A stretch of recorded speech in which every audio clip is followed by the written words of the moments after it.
किंवा परिवर्तन विरोधी राजकीय पक्षांची भूमिका या देशातील बहुजन समाजाला स्वाभिमानी तो बनला पाहिजे, स्वतःच्या पायावर उभा झाला पाहिजे, हा उद्योजक बनला पाहिजे, याचा रिझर्वेशन मधला वाटायला मिळाला पाहिजे, असं हे धोरण ना काँग्रेसचं आहे, ना बीजेपीचं आहे, ना आम आदमी पार्टीचं आहे.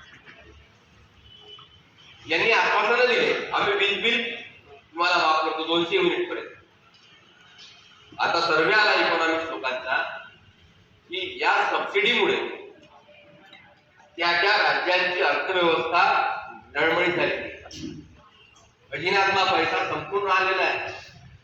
वरचेवर इंटरनॅशनल मॉनिटरी फंड कडून कोट्यावधी डॉलर कर्ज घेऊन राहिले. 84 लाख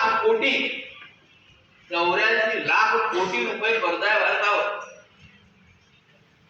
कारण खोटे आश्वासनं देण्यासाठी आणि मतदारांना आपल्याकडे वळविण्यासाठी हे राजकीय पक्ष काही चिंता नाही करून राहिले. खजिन्याचे सरकार वाटून जाईल.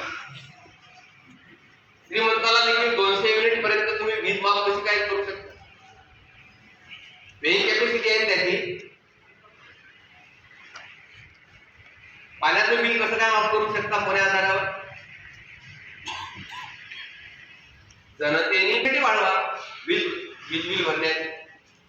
तुम्ही काय असे आश्वासनं देता निवडणूक जिंकण्यासाठी? हे धोरण या देशातल्या मनुवादी विचारांच्या पक्षांनी आजपर्यंत अंमलात आणलेले आहेत. खोटी आश्वासनं द्यायचे आणि लोकांचे मतं घ्यायचे. सत्तेत आल्यानंतर